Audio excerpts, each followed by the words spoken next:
Ladies and gentlemen, this is the Bama Standard, and we're coming to you live right now with me, your host, Justin Riley, my co-host, Stephen M. Smith of Touchdown, Alabama Magazine, and one of the hardest-hitting linebackers to ever play, Marvin Constant, Army legend Steve Brown, and one of the baddest men to ever tote the rock, Bo Scarbrough. What's up, fellas? What's going What's on? up, man? What's up, man? Hey, man, I'm glad to see everybody looking good, doing well, man. But of course, you know, we on the Bama Standard, we talk about the good, the bad, the ugly, and today, you know, before we even get it kicked off, I'm sure a lot of y'all have heard about we lost, of course, a Bama player, and then we had one to just get involved in I would say a serious mistake. You know what I'm saying?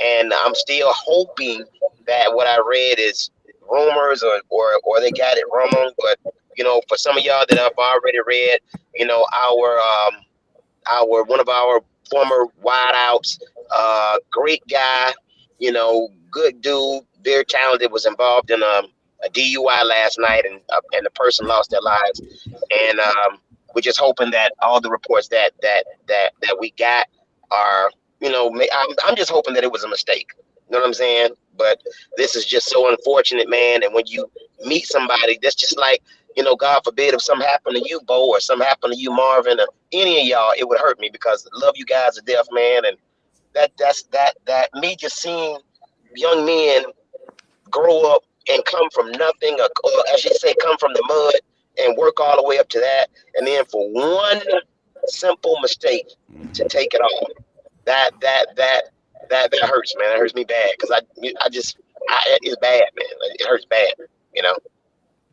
I completely understand it. And yeah, it all can happen in a flash, and it can happen to any of us. You know, it's not just people in his position. It's not just, celebrities. Right. It can happen to anybody, and it can happen to people who have the best intentions and who are doing the right things. But for one moment, they just make a mistake, and it's costly. So yeah, prayers up to everybody involved, and you hate it. Your heart's broken for it.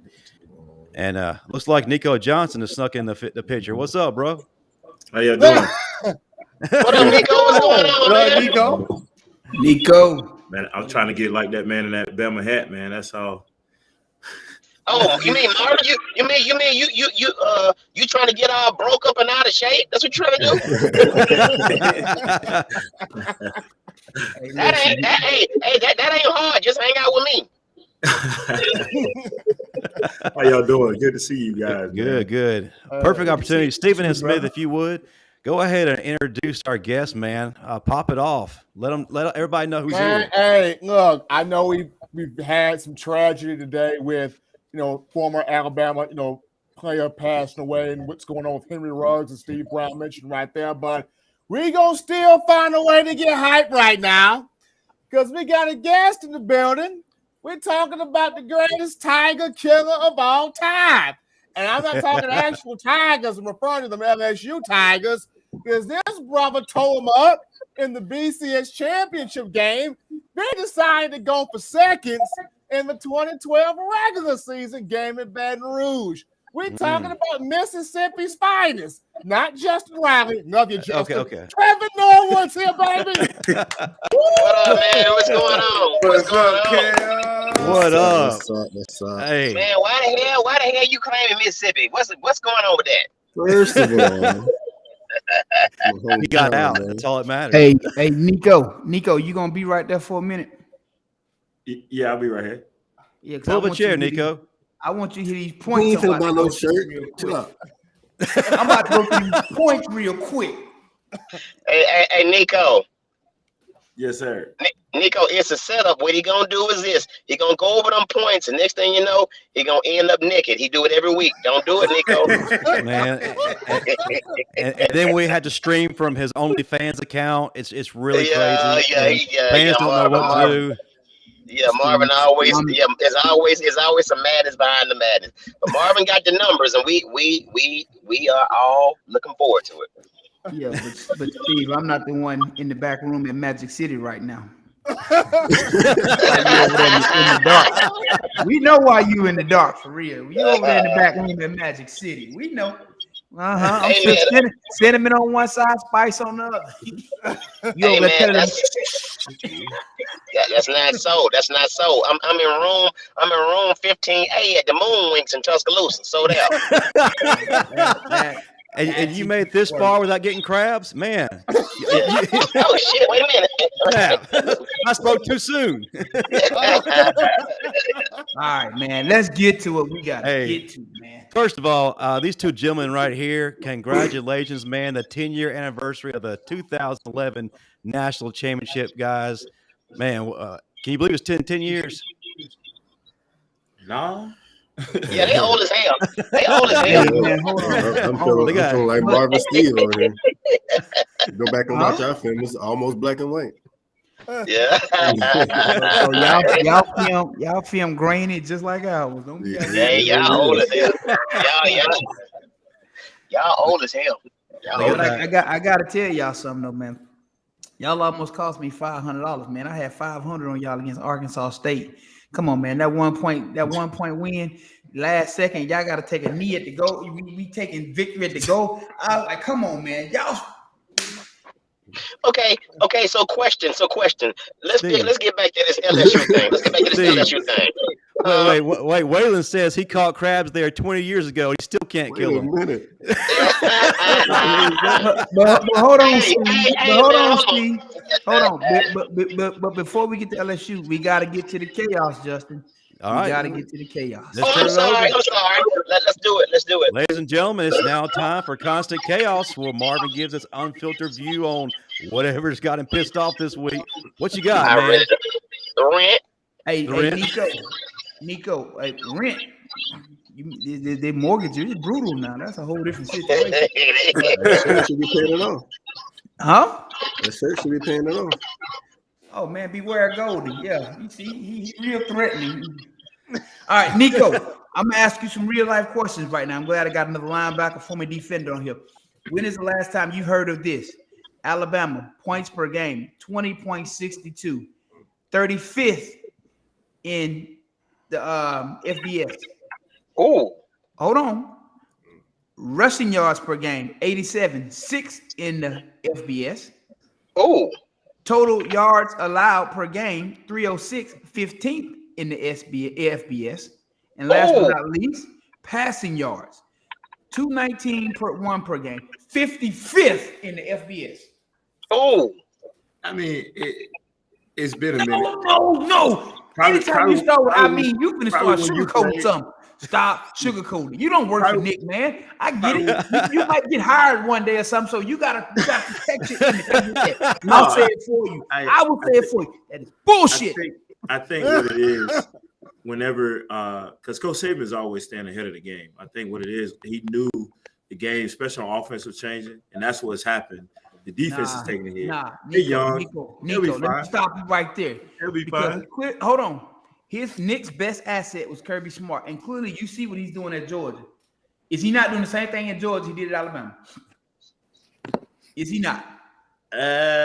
I mean, Georgia's defense is only giving up what? Georgia, hey man, hold on. Let me stop both of y'all. Let's keep it 100. Georgia defense is the old Alabama defense. Let's just keep it 100. Right. And again, you got Kirby there, you got Will Muschamp there. But this is the realization that I had to come to in this new epiphany. Somebody said Alabama's in the playoff rankings. Okay, that works too. So Georgia number 1, Alabama number 2. All right, listen. This is the realization that I came to.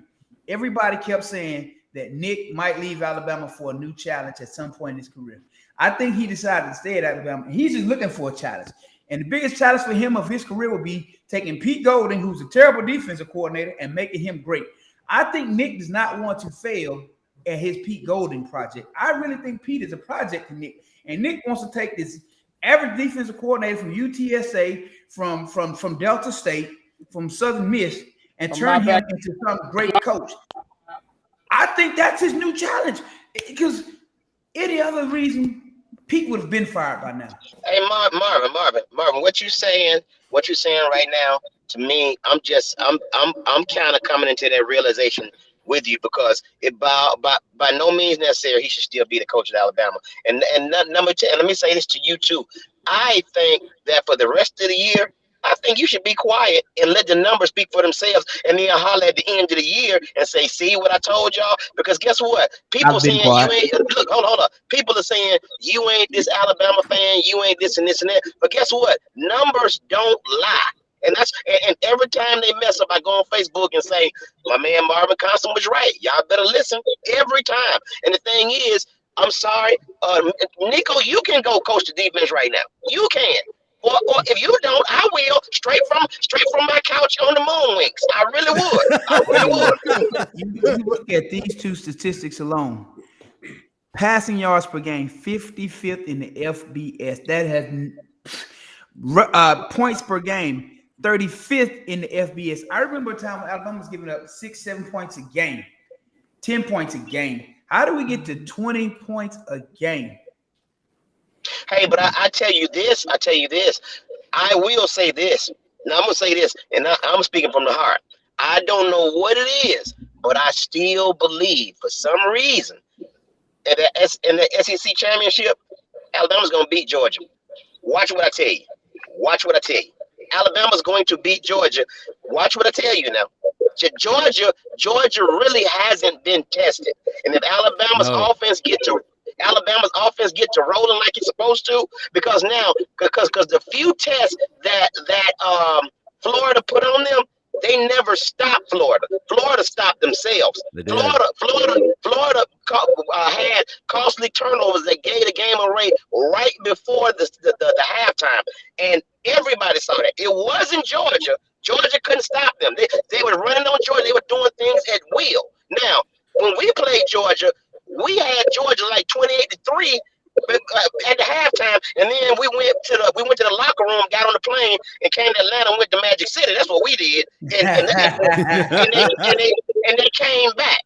So the thing is, Alabama to me is not playing up to full potential, and I really feel like if they do get behind whoever, what's his name, Will Anderson, and adapt his attitude, I believe they're going to be a juggernaut, and I believe that they're going to beat Georgia. I really believe that. Georgia, really think about it. Who have Georgia played that's really tested them? Exactly, and they haven't faced anybody yet that can stretch the field or go over the top against them. They're so used to inferior offenses that they can bend to their will. So yeah, they haven't faced an animal like Alabama, especially with a wide receiver core that's starting to really peak. They all know their identity now, and they're catching fire. And Bryce Young is catching fire. So yeah, not only that, Justin, you got to look at this too. The key is that big boy running the ball. Oh, you know what I'm talking about. Robinson. B-Rob is a monster. And now what's going on is you got Bryce Young running the ball, and he's really, I didn't know he was that damn shifty. Now he's running. That's another threat. So it's going to be hard for Georgia to account for all that trouble. But the main thing, you're not stopping B-Rob. You're going to have to load the box. You're going to have to. But one other thing, if the defense plays decent, we'll beat Georgia. Because guess what? Georgia's offense is not that good. They're suspect.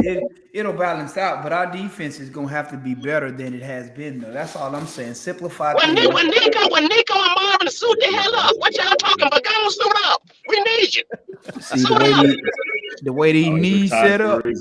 The way these knees set up. I think this helmet and these shoulder pads back here for show, homeboy. Hey, Bo, you may as well go. Hey, bump the NFL. You may as well go on suit up. Because you know if Brian go down, you know, hey, we come on now. You may as well. Just shave your mustache. I think shave your mustache going on out there. I think the lack of experience is coming into play more than any other year at Alabama with these guys. I think as the year. But Nico, hold on. While you answering, I want you to answer this other part to this too. How much of it is the defense being overcomplicated? When you see the lack of experience, why have you not scaled back to this point? I don't think it's the defense, because if you really watch the film and watch the games, the guys are in position to make the plays. They just don't make the damn plays. Yep. They're in position to make the play. They just got to make the plays, because after a while it comes down to the player making the play. I mean, just oh my God. But at the same time, though, Nico, when you're confused, do you play as fast and as hard when you're confused about stuff, or are you thinking as much? I'm with you. I'm with you, but at the same time, like me and Norwood and Bo will tell you, shit, we watch film like crazy. Are these guys watching film like they should be? You know what I mean? Oh, yeah. You know, and so I mean, it's this generation different now. It's different. Hey, Nico, now, on. okay, you being an ex-linebacker, and I know you've seen this. See, Marvin, I'm finna call him out because this ain't the Nico I know, the mean Nico. You know, he cussing and talking about people, mamas and all. Let me say this, Nico. Now let me ask you this, Nico. How many tackles have you seen Toa miss? He's a missing tackle machine. I got a phone call to answer. You got a phone call. Take this phone call. He got too much Hey, saving in him. Bo, good to see you, man. Yes, sir. Hey, look at you. Nico, like, y'all ain't gonna get me jammed up. Hey, Hey, I want to. I'm gonna have if the front office call me. Hey, I want to turn the spotlight on Bo. Bo, this game, man. This is where you were knocking some heads in 2016, averaging 5 to 7 yards a carry. And my favorite part, Jamal Adams wanted no part with you. Every time they try to tackle you, Jamal Adams was back in the distance. He wasn't anywhere near you. Or he had dropped. Yeah. I mean, you know, like I was saying up on Steven's show yesterday, man, you know, it was just the patience and, you know, being ready when your number call, you know. And, you know, it's one of those times where, you know, it's late in the season when you start to get discouraged, like, you know, like everybody say Hall is, but, you know, you got to stay the core and you got to be ready. Steve Brown stayed at the nursing home, waiting for his name, ready for his number to be called. Old ladies over there. Hey man, let me ask y'all a question. Let's just keep it 100. Why in the hell are we even playing LSU at this point? I mean, why? Just just to beat up on them. You gotta play the game though, because any Saturday things could go wrong. You gotta play the game, man. And honestly, you don't know what's gonna happen until you play that game. You know, man, it's been a lot of games we were supposed to win, and we weren't supposed to lose to Texas A&M with a backup quarterback and two freshmen on the line. Hey, Justin. Hey, let's say we play LSU and LSU put up like 40 points. Marvin gonna lose his damn mind. he gonna go to the facility and physically pull a Pete Golden out of there. Like, no, you fired. Hey, but while you playing, them boys ain't got nothing to lose at this point. So that's they the thing. might. Exactly. That's the key, man. When you down 6 defensive starters and your best receiver out too, yeah. That's and you got a coach.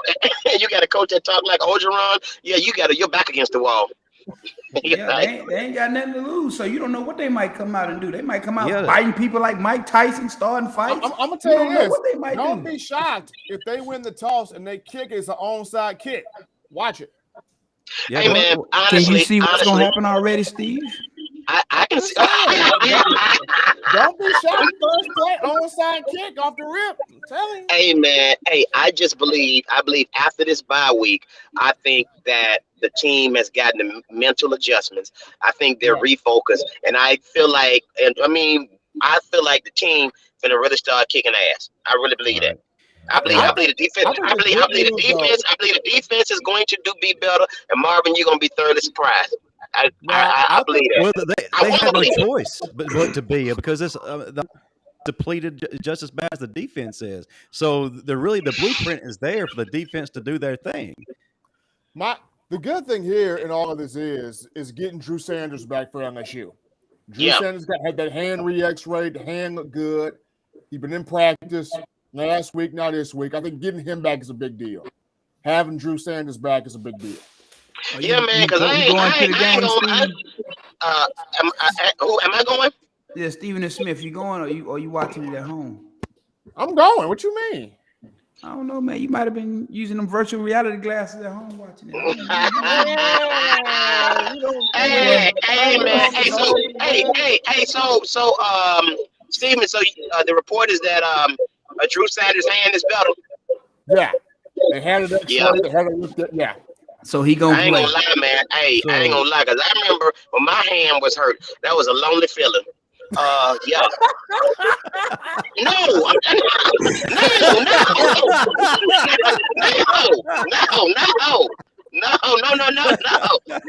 I know what you mean. Steve. I got you. No, I got I'm you. talking about I writing.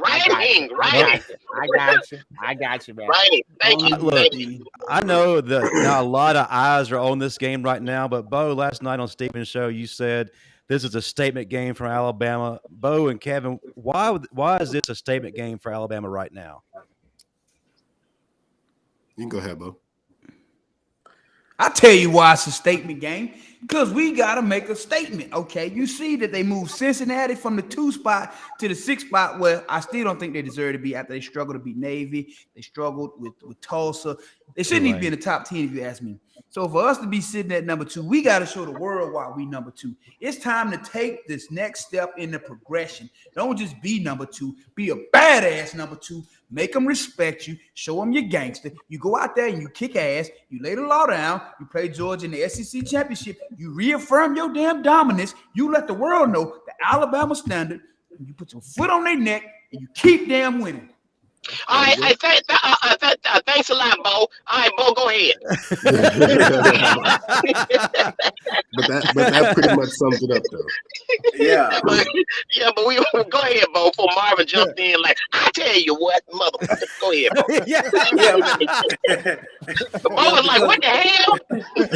Yeah, because they think the dynasty over. You know what I'm saying? And we getting a lot of back talk. Every year they always saying that the dynasty over Alabama, but we got to use that as our motivation. That should motivate you, to go out there and play harder if someone saying that the dynasty is lost. How? Not while we here. We gonna keep the dynasty going. So that's what they got to have in their mind.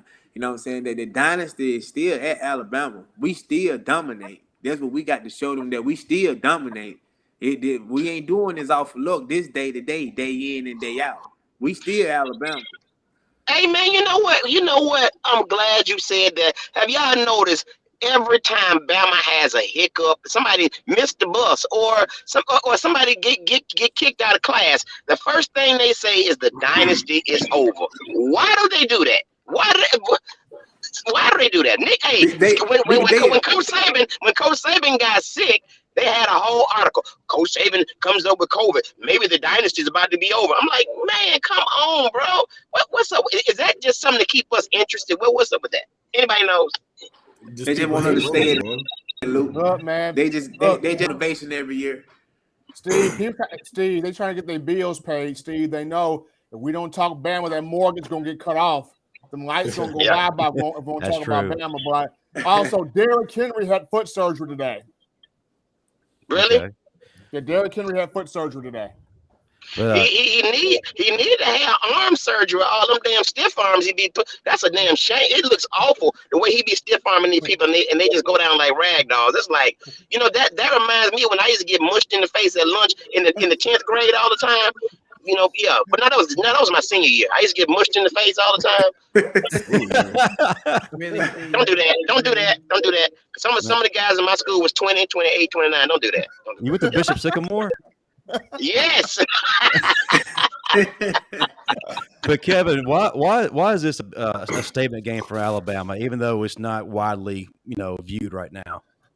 Listen, y'all so worried about the defense. I'm an offensive guy, okay? I think Let's talk about that. I love to see this offense put up this amount of points and win. Like Coach Saban said last year, win the championship. Our offense won the championship for us last year, so I love to see it. Would I love to see the defense dominate? Yes, of course. Who doesn't? But after that loss with Texas A&M, and I'm surprised people ain't talking about Bill O'Brien. Oh, excuse me. I'm shirt for sorry. that as well. Excuse me. Let me cut you off. I have a shirt for that. Hey, Justin, who was the main one going in on Bill O'Brien with all those stupid ass play calling? Who was it? You were the first one on the forefront. Hey, man, let me tell you something. I love the game of football.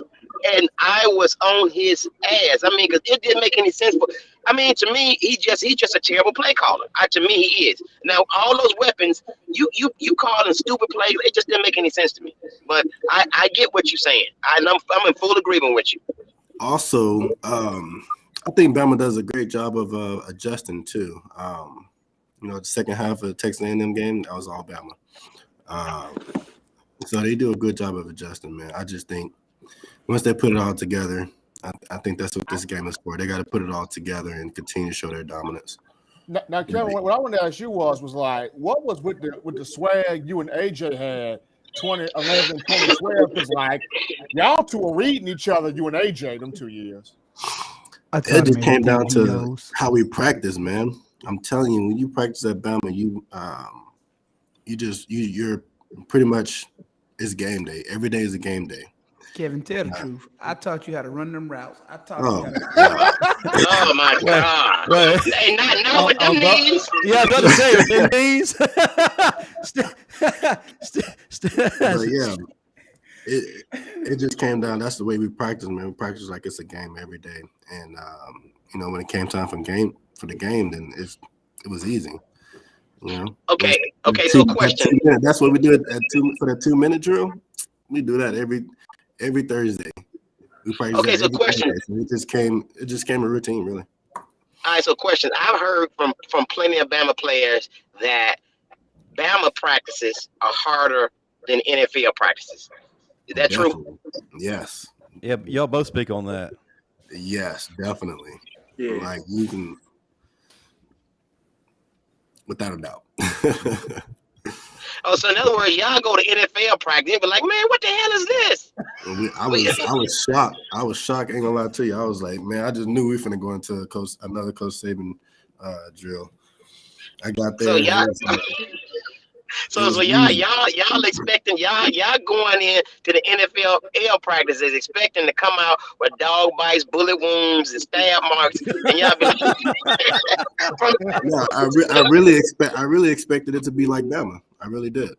Because Coach Saban, like I said, dog bites, bullet wounds, and stab wounds. Yeah, like Bama practice. Yeah. And you're not the first to say that. Why is it so much different or so much, I guess, easier or lighter in the NFL than it is at Alabama or another SEC school? To be honest, man, I really don't even know. I think it's. I can answer this question. Oh, here we go. Thank you, Bo, Kevin. I know.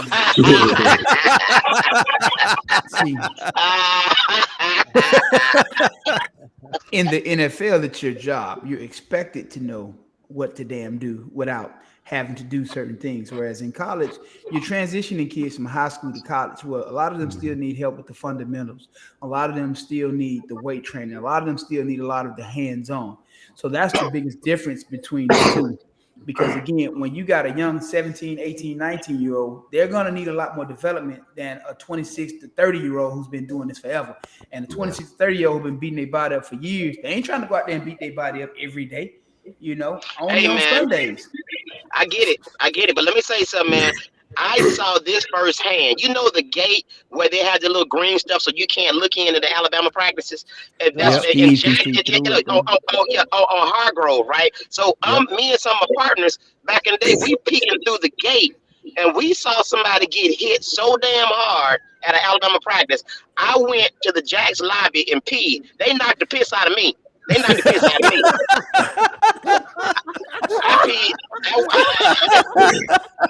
went to Jack's and peed in the lobby and went home. So yeah, they. So I'm like, hey man, they be getting in. So I'm like, Bo, so you was delivering and taking blows like that at practice, bro? Oh yeah. Shit. Every day. I mean, see, when you a dog, even in practice, because I'm gonna tell you, even when I play, you hear Dubose over there hollering, "Stay off of Sean." Sean out of time, he want to protect Sean. But you know what my answer always was? Well, you better get his ass out of here, because that ball in his hands, he finna catch the heat. I don't care who he is. So pretty much y'all hitting him like that and doing him like that. That's how he ended up running 200 and some yards in a game at one time. Because didn't he run like 200 and some yards in one game? More than once, but he used to wear his ass out in practice. Listen, you don't want him to get hit, you better get him out of here. As long as he Well, I tell you what, you know what? Well, you ain't finna get no highlights on us, homeboy. Marv, I heard he ran Jumbo a few times, Marv. Oh! I think I can find that on That's YouTube. one thing I can tell you this. Yeah, you me can too. Ask Sean Alexander from practice. You can ask Jamal Lewis. You can ask Travis Henry, Deuce McAllister. That list is long. Bo Carroll. One of them ever ran me over, homeboy. All right, so let me ask you this. You a linebacker. You tired as hell. It's the fourth quarter. You tired. You dog tired. And then next thing you know, Bo Scarbrough checks in the game. He coming your way. What you doing, Marvin? I'm laying the fuck down. What you doing? I'm gonna put that hat on his ass. What you doing? I'm gonna put my hat on. I'm gonna take my hat out. I'm gonna take my helmet off and throw it at him while I run to the sideline. So let's go ahead and pose the question. Down from nobody.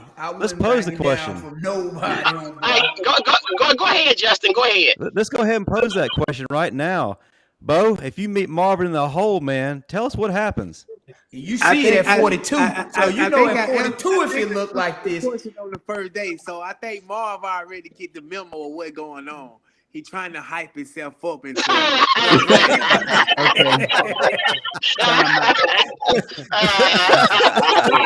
I don't have to hype myself up because here's the thing. Coming out of high school, every time I was on the cover of a magazine, it said the South's most physical player. You know what I'm saying? I got to college and I did see you in Jet magazine. Yeah, I did. Hey, look, we'll be not kid you not. You can ask the dudes I play with. We doing one-on-one drills, and these dudes they acting like they gotta go see the trainer. They got equipment issues. They doing everything they can to get out of the line, so they ain't gotta go against me in one-on-one. Listen, man, I ain't play the radio with nobody. I ain't play no games. I ain't care if it was practice or a game. If you was over there on the other side of the ball, you were gonna get that work. That's what's up. Yeah, Kevin, you look at this wide receiver group with Jamison Williams, John Mechie, and now Trayshawn Holden looks like to be the third guy. They're coming together, so this group is really able to take off. Back in 2011, when did your group really start to come together along with AJ? They came together. Hell, they ain't never stopped. They came package together. deal. Yeah. Yeah, we actually did. Yeah, so we was all on scout team together. So that's when it started for us because we were just tearing the defense up in 2009 and 2010. So that's when we kind of meshed and we just kicked it off ever since. Man, it was so easy for us going up against the best defense in the nation. Then coming off of a national championship, we already knew the standard. Okay, so may I ask a question, Matt? Oh, go ahead. I'm sorry. Go ahead, Steve. I'm sorry. Go ahead. I was saying, Ken, so who was faster between Kenny Bell and DeAndre White? Who was faster? Me. Thank you again, Kevin. I know. Hey, I want to say Kenny Bell. All right, so listen. I'm not too sure. All right, so let me ask y'all this. All right, so and Bo and both of y'all, what would be y'all advice to Jai Hall right now? If he feels like he should be playing, he's super talented. He did his thing in the heyday game, but from what I'm hearing, inside sources is that it's the off the field stuff that that's causing him not to play. So, what would be y'all's advice to a guy like him? Steve, who is your inside source? Stop listening to the janitor, man. Don't worry about it. Stay offline. That's the first thing he needs to do. And he just has to, man. Somebody has to help him get it together. You know, sometimes a lot of guys need help. If that's the case, then of course Coach Saban is going to find a way to get him some help. If that's the case, but if not, man, he just gonna have to wait his turn.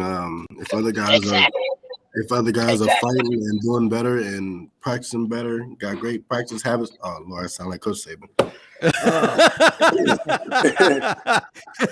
Hey, I'd rather sound like Coach Saban than Marvin. Go ahead. Hey, man. You know the funny thing about it, you can't shake it, bro. I was actually in his situation, Steve. So I've been where he was at. You I know, feel you. We all have. We all no, have. Okay, so but here's the difference, though, Steve. Hold on. When I signed with Alabama, I knew they had an All-American who was going to be a year ahead of me at the same position. I knew that, but I wasn't worried about him.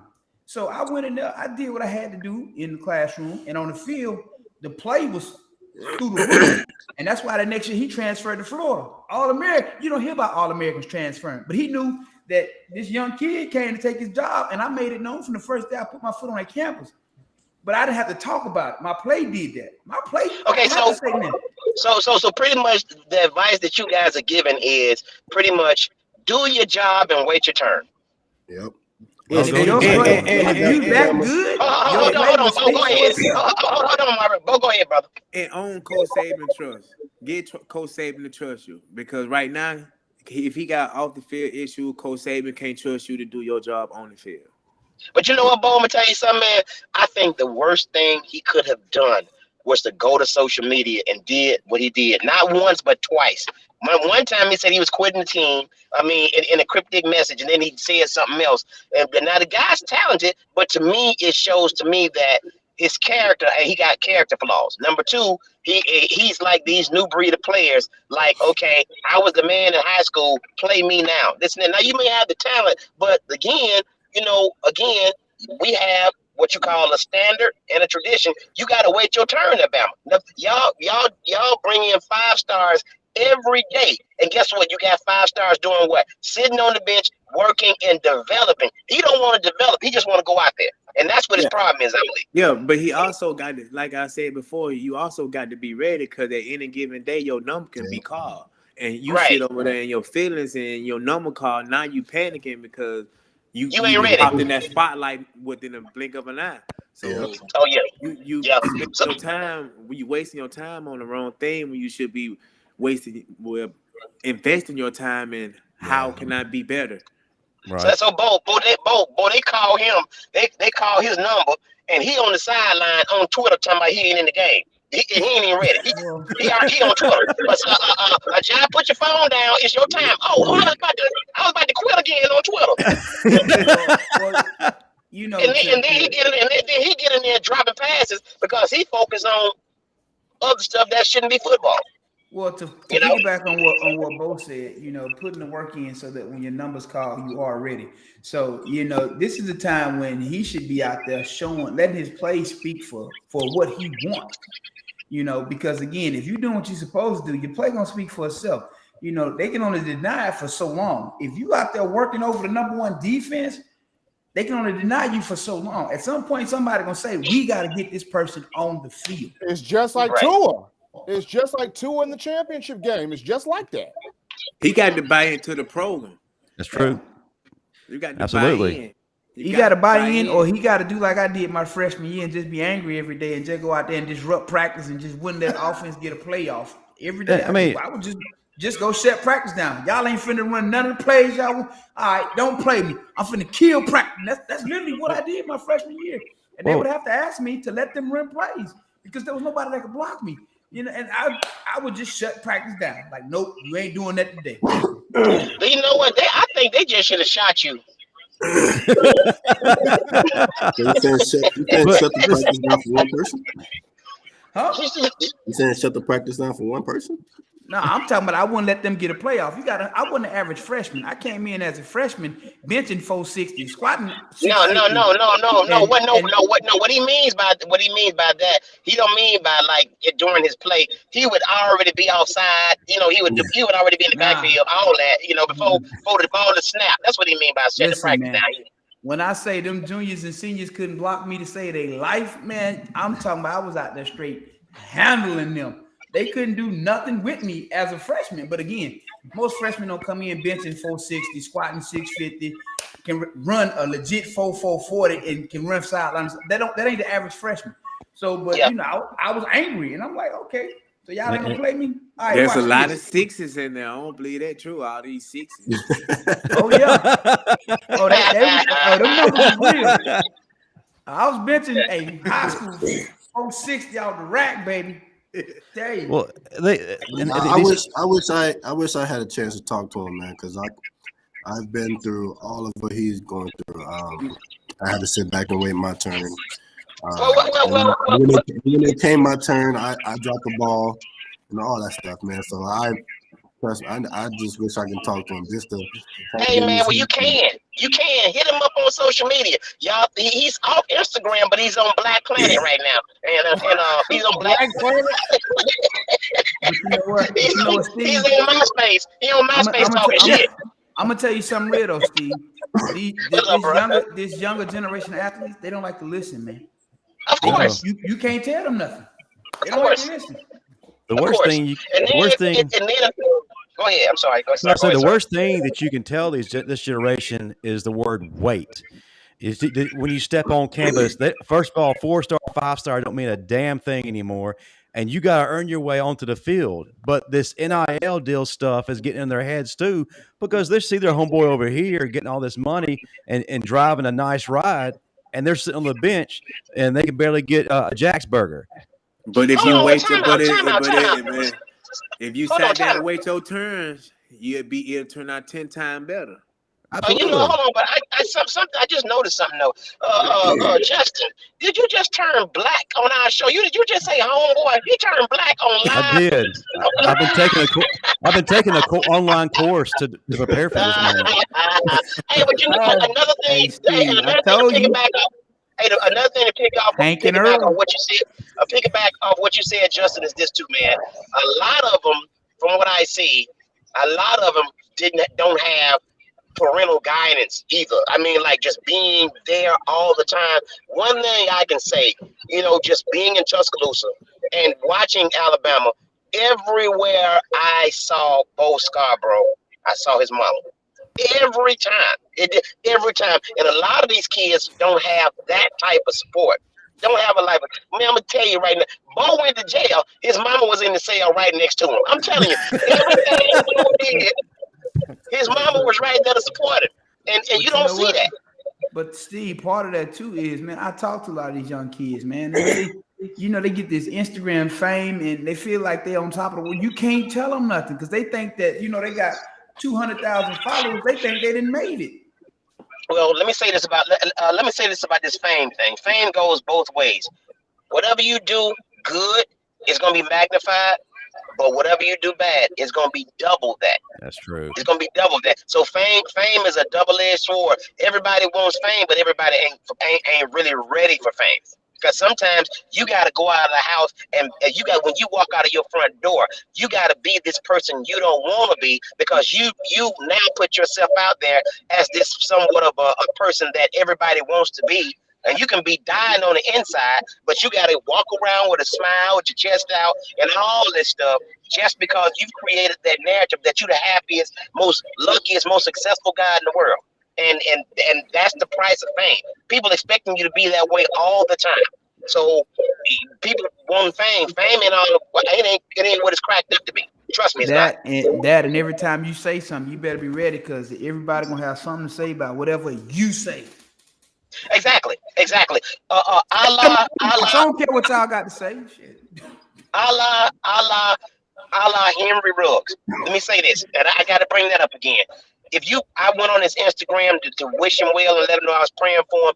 Everybody who was rooting for him, if you look at his Instagram page now, you going to jail, you this, you that, they've turned on it. That's the price of fame. Fame will come so quick and it'll be good 1 minute, and the next minute you are like the devil. And that's just what it is. That's fame. So you got to be careful what you ask for. But it's that, and one thing that I don't like, man, when you have a lot of people that follow you, the fact that they all feel like they can comment on whatever, might pertain to you or not pertain to you. You see the worst come out of a lot of these people when you say or do certain things, man. Yeah. And if you're not strong mentally, that'll really take a toll on you. Exactly. So I hope he turned his comments off and he ain't looking at this stuff because that kind of stuff, man, bad enough dealing with the situation, but then to have to see every comment from everybody else. Marvin, it's brutal. Marvin. Those comments are brutal, bro. Brutal. Listen, I can imagine because there's been times when I've turned my comments off for certain things because I just didn't want to hear what everybody else had to say about it. So I can only imagine what it's like in this situation. I know it's 100 times worse. So I couldn't even imagine. Steven, you were about to say something. Go ahead, brother. I'm sorry. I was going to say, I identify with this because I lost a radio spot because of this. I remember, I think it was 2016, I was doing Tide 102.9 radio in Tuscaloosa. And this was Jalen Hurts' freshman year at Bama. And I remember I had broke a story because I had spoke to like a whole bunch of folks in the program. You know, Jalen Hurts was going to be the starting quarterback that year. And I'm talking about this on the radio show, and half the people were like, understand what I was saying. Then you have the other half calling me a racist because they're like, well, Steven don't like the white quarterbacks on the roster. I'm like, what you mean? I'm talking about you don't. You told me you don't. You told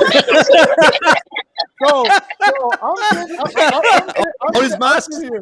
I'm sitting here breaking down Jalen Hurts, and the same people that claim that they enjoy or they like what I do are the same people calling me a racist on out there. And I end up losing because of that. Again, once you thrust yourself into all this fame and all that, man, you have to be mentally prepared to be. You got to be prepared for what comes with it. Like right now, man, you don't know what's going through your brother Henry's head. You just don't.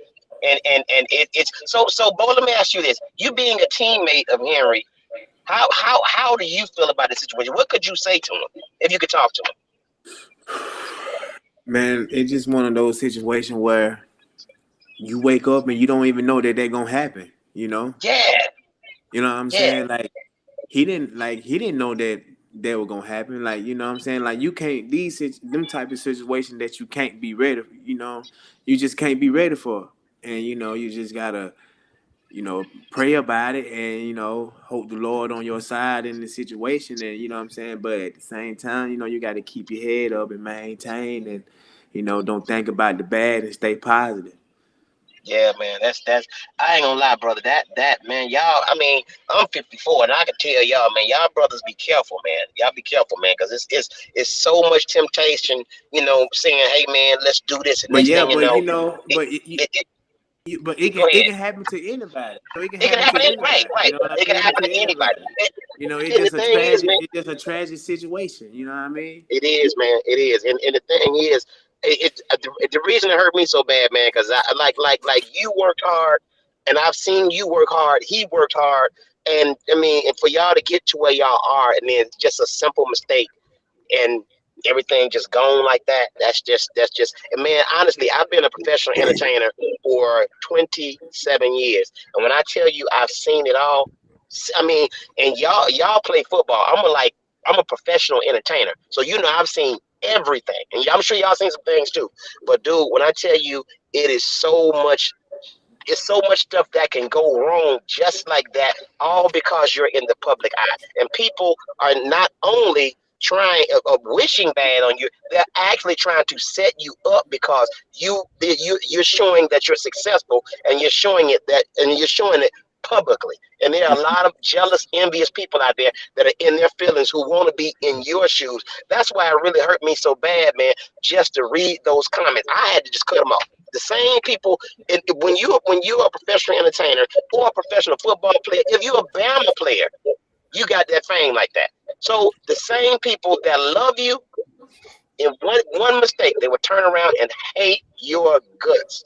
Man, I'll tell you this, like, even with that situation and another situation that happened recently, somebody who I played with, I see how fast they quick to throw us on the news or under the bus for any little thing that we do, no matter how long ago it was when we played. So to this day, I'm still very conscious about what I do. And I always think, okay, if I do this, how is this going to end up? Where would it end up being at? You know, people will send me certain messages and I'm like, I can't respond to this because if I respond to it, they might screenshot it and post it no matter how bad they talking to me about whatever. So you literally have to be calculating in everything you say and you do because you don't know what anybody's going to use against you. Hey, I'm going to tell you something. All three of y'all, man, please don't think it can't happen to y'all. What I mean by that is y'all play for Bama. So y'all are automatically known. So if you go and do anything, it's going in the newspaper. It's going. I don't care what. I don't care how old you get, because guess what? That Bama target is on your back. Oh, you can be 50 years old. You run into some damn body mailbox. Former Detroit Lions player, Alabama standout, hit a mailbox. They're going to do it. It's just petty stuff. That's why when I pee in public, I go way in the woods so nobody can see me. Whatever, you stand in the fountain at a university. Yeah. And ain't nobody watching you. Ain't nobody watching you pee on your zipper. But listen, Hey, man. before Well, I see, that's why you're wrong. It wasn't no zipper, it's Velcro. So there you go. yeah, thank you. Hey, before I turn it over to Stephen M. Smith to preview this game, Kevin, I want to turn it back to you, man. I know we've talked about this before on a previous platform, but one of the biggest games that you're known for was against the Honey Badger in the national championship game, as well as the previous game. If you would, brother, for our audience, especially for the new members who have been watching this, can you break down that moment where you straight up owned that sun gun and you got a Daniel Moore proving it? Talk to us about it from your perspective. That's a long story, man. No, it ain't. You killed him. We had played. After that game, they were just calling him Honey. They were just calling him Honey because you made him your mean arch. You really did. They were just calling him Honey after that. No, but y'all know we had played LSU, during the regular season, and the score was like 9-6 or something like that. We just kept kicking field goals or whatever. Best game ever. Worst game of my life. I'm just sitting on the sideline, just waiting my turn. Because Darius Hanks and all those guys were. Oh, you were doing what? You were doing what? Say that again. You was what now? Wait, what? I was waiting my turn. What? And so, I told the previous year before that, Auburn beat us. Auburn came back and beat us, and Darius Hanks, I went down, and it was my turn to go in, and I went in, and I dropped a potential first down. No, it was a first down, and I dropped the ball because I wasn't ready, and so, I kept telling myself, stay ready, stay ready, stay ready, and then, we played LSU, whatever. It was this 9-6 game, and no, nothing happened. I still didn't get in, so I kept telling myself, stay ready, stay ready. You never know. And lo and behold, I think Marquise, Hanks had went down. It was my turn to go in, and they called a little sail route, and I ran that thing to the best of my ability. And to be honest with you guys, I didn't see that ball at all. I saw it was in the New Orleans Dome, and the only thing I saw was the damn lights. I didn't see that ball, and so that's how I know God is real. God has done so much amazing stuff for me, and at that moment, it became very, very real. Like, God is real. Like, I did not see that ball. I don't know how many times I could tell everybody I did not see that ball. I saw nothing but those lights. The only thing I felt in my hand was that ball. I didn't even know I was that close to the sideline, and I still got 1 foot in. Like, so why didn't you call Stephen M. Smith and borrow his glasses? You would have seen the ball then. Hey, those lights were bright. I'm telling you, those lights were bright. That ball would have looked like it was in 3D if you'd have borrowed them. Yeah, and then you wouldn't know what to catch. Kev didn't know me like that at that time, so I couldn't give him the glasses. You would have seen. You would have got the ball to play before. But go ahead. I hate y'all, man. Y'all stupid. But after that, man, that was the awakening of Kevin Norwood, man. That was after that, man. My career, my confidence, and everything just took off. How much fan mail did you get, man? Like, how much fan mail came after that? I don't know. I didn't have Twitter at that time. I barely had. I'm not a social media guy, man. That's why I don't care too much for social media, man. I don't care And about you know people. what? I don't care about none of that. You know, and I feel you on that. You know why? Because social media give people the go ahead to say things to people that they wouldn't say when they're in person. That's one Man, thing there's been social many media people does. I wanted to tell. It give people Hey, false courage. But let me say this. Let me ask you this, Kev. Let me ask you this. Now, when you start catching the ball, did you now be honest? Did you start talking noise to the honey badger? I know I would have. Mm-mm. You ain't seen nothing. I ain't say nothing. What kind of brother are you? Listen. that man humble, Steve. I was so tuned into that game. I didn't care what anybody said. He was talking now. There was one play. He actually had batted the ball down on the slant, and he started talking. I just okay, cool. I did. All right. Who Well, kids you didn't kidnap, Steve? Hey man, listen, I'm talking to my son. We just got out of karate practice, and they took his belt again. So they gave him a leather belt instead of a. No, he was a gold belt, but they gave him a leather church belt. So I had to go back. No.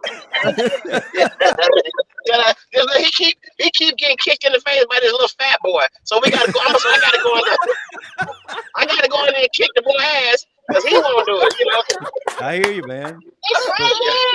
So Hey. last He week talking about the this right boy here. He got me. said you ain't finna throw him under the bus, Steve. Yeah, the little boy kicked my ass last week, but I'm gonna go in there and get him this time.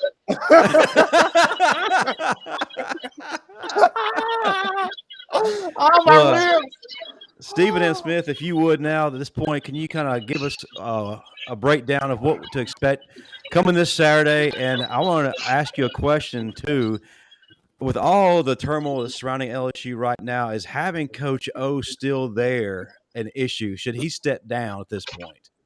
Well, in terms of just the game, I mean, we all know, regardless of what LSU's record is, it's going to be a physical football game. That's going to be that. I think the attention to detail from the bye week to this week has been very strong. B-Rob spoke today, and I went to B-Rob as he spoke today. He was like, look, y'all, like, that thing that happened 2 years ago, we still feel that. Everybody in this room still feel that. So Brian Robinson and the guys in that room from 2019 remembers what happened that day in that ball game. So They should remember. they should. Well, absolutely, Marvin. So those guys are going to be prepared. Those guys. You know what? Go ahead. Hey, Steven, Steven, another thing. Me, if I was Coach O, I wouldn't even go because I'm gonna tell you something. Them Bama fans are going to light his ass up from the stands. They're gonna light him up. No doubt. They're gonna light him up. Now, So you saying he's gonna need a Tennessee home defense kit? No mustard and golf balls, Marvin. Leave the mustard and golf balls at home. But going back to Justin's point about Coach O, I mean, the AD of LSU, Scott Woodard, gave Coach O an alternative. He could have left earlier. Coach O, because he's such a Louisiana dude, because he's from the state, he wants to be there. Like, he wants to finish this out, good or bad. Because Woodard, we all know, Scott Woodard is probably one of the most aggressive ADs in college football. And he's always wanted to go out the big splash name anyway. That's why his short list of coaches includes Lane Kiffin, Urban Meyer, James Franklin, among others. But Coach O's passion for LSU, that's why he's still staying there. Is that a good thing? Maybe, maybe not, but that's why he's still there. Well, maybe their AD would probably get real aggressive and probably get real faithful and probably go and get Pete Golding as a whole head coach. Maybe take him off our hands. Maybe he would do that. Please, I vouch for him. Look. In order for that to happen, Steve, like Nick Saban gonna have to write the best resume out the world. Oh well, yeah, that's. Hey, we have a question for Bo from the audience. Do you think Saban will change anything at this point as far as Chris Owens or the secondary, or keep everything the same? Man, Coach Saban don't change nothing because we believe in what we do is the best. But we just got to have those players doing what Coach Saban asking them to do, being in the right place at the right time when they supposed to be. That's the thing to it. Coach Saban not gonna change. We don't change nothing. when we do get beat, we beat ourselves. It be because of something that we done. We the I one that believe got that. the turnovers. We the one that's not in position. You know, we the one that not catching the ball. We the one that fumbling the ball. You know, it fall back on us. You know, so Coach Saban, what we do is very structured, straight line, straight ahead. You either fall in line or not. You know, Yeah, and you that's gonna what's be up. the oddball if you don't, because everybody's on board. Yeah, Marv that's what's up. didn't like that at all. Like what? He better be glad he didn't hear AC Carter last week and what he said. Nah, man. The problem was. I played with AC. Listen, I don't have a problem with falling in line and doing what the pro. I was in line. I didn't have a problem with it. I did what I was supposed to do. But I just made it a point to tear down everything that was in front of me in practice so that they knew we better put this dude on the field, because if he giving us all this hell in practice, what is he gonna do when the lights come on? And again, that's what happened. And all SEC, hell, next year, I'm number 2 defense in the country, and I'm destroying everything that move. They knew, okay, we got to play this dude, bottom line. So I ain't never had a problem being in line. My problem is you better play me, because I'm going to be better than anything else you had. That's a great attitude. That's a great attitude. And sticking with Marvin. Now, Steve Brown, on the other hand, he played wide receiver at Stillman College, including his red shirt year, 5 seasons, 0 catches, 0 yards, 0 touchdowns. I'm wondering what the only man. Number one, you got your stats wrong because I played at Shelton. But go ahead. But anyway, along with the 2011 team being honored on Saturday, also Bama men's basketball from this past season will be honored also, getting their SEC championship rings from beating LSU in the tournament. So Coach Oates and those guys are being honored too.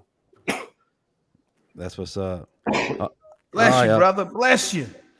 Thank you. Marvin, if you would, man, talk to us about 40 Plus Strong, what's going on there, how people can get their hands on the book, and for the newbies out there, your line of T-shirts.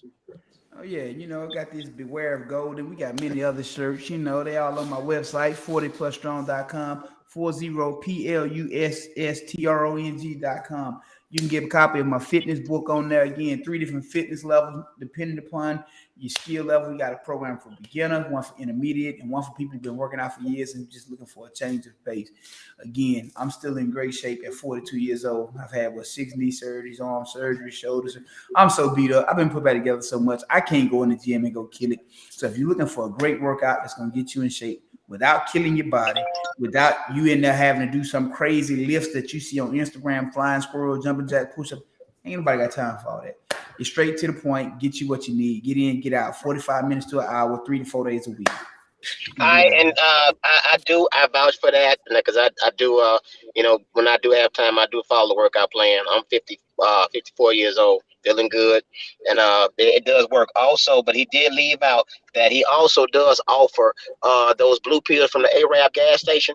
He do offer those as well. So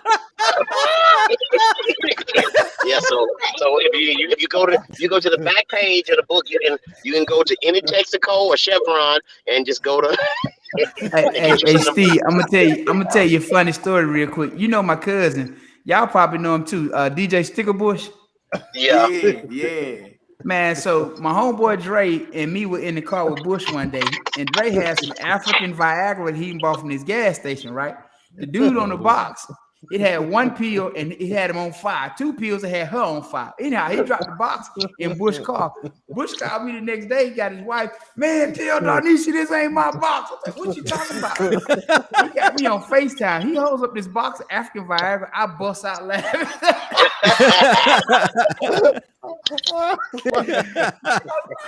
Hey, Dre got you, homeboy. That wasn't nothing to do with me.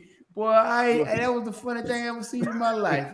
So to make a long story short, that is what Marvin is selling, African Viagra. That's how he got started it right there. The guy showed him the box. He went and got a lot of boxes, and now he's selling the African Viagra from the Arab gas station. Get you some. Done yet? Are you done, sir? Hey, and if you get the deluxe edition of his book on page 54, you open it up, Jodeci starts playing. Me, myself, and Irene. Nobody's talking to you, Hank and Earl. Hey! And if you buy 2 books, you also get a complimentary can of oil, so you can put it on your chest.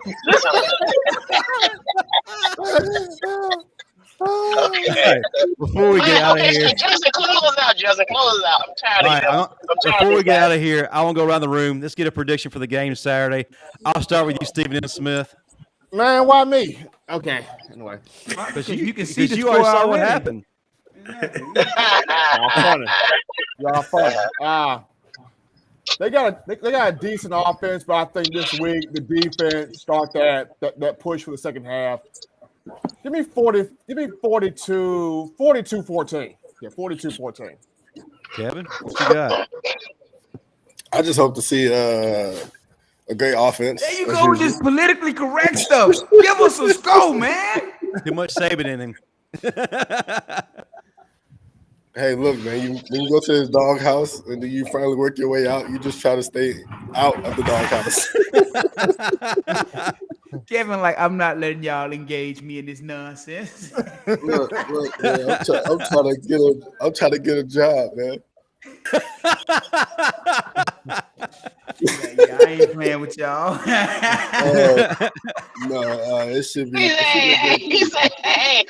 said he trying to get a job, but I just saw an adult bookstore sign in the back. Okay, all right. No,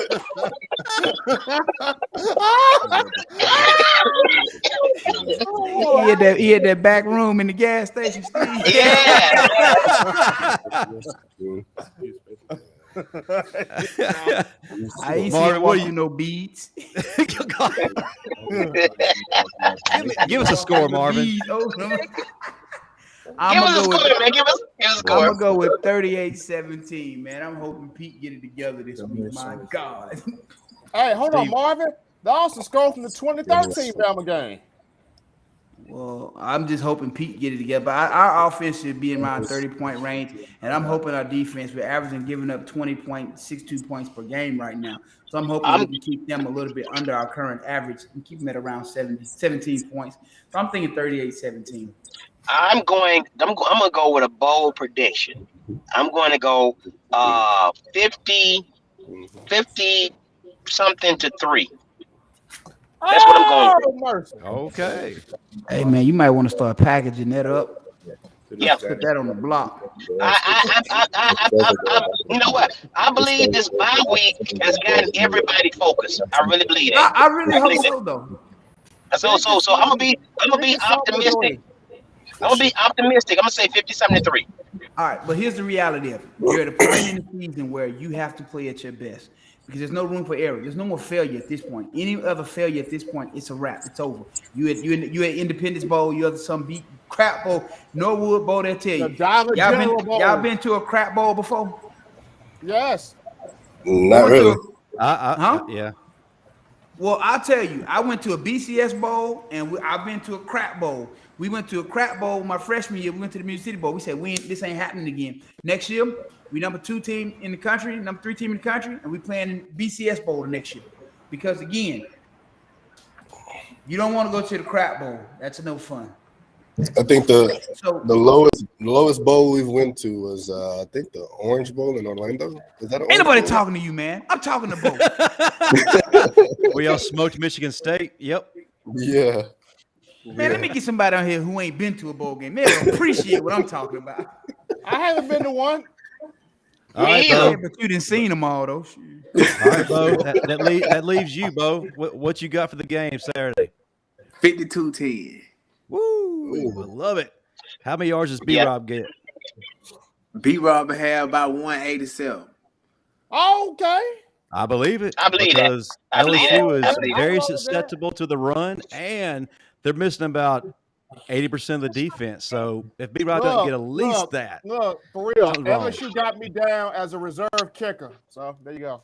You gonna see 2 field goal posts. They can't even bring you out. You know which one to take in. And with a passing defense ranked number 95th in the nation right now, yeah, our receivers are about to eat. All right, guys, great show. I enjoyed it. Kevin, thank you for coming on, man. We had a blast. Always fun with you. Hopefully, Hey we didn't get Kev, you in any trouble. hey Kev, while you at that bookstore, get me She's a Blazing Beauty. It's a really good book. Go get that. Tell the truth, Steve. We all know I'm at you into work. bestiality. Steve wants something with a German Shepherd and a midget. Hey, On that note, roll tide.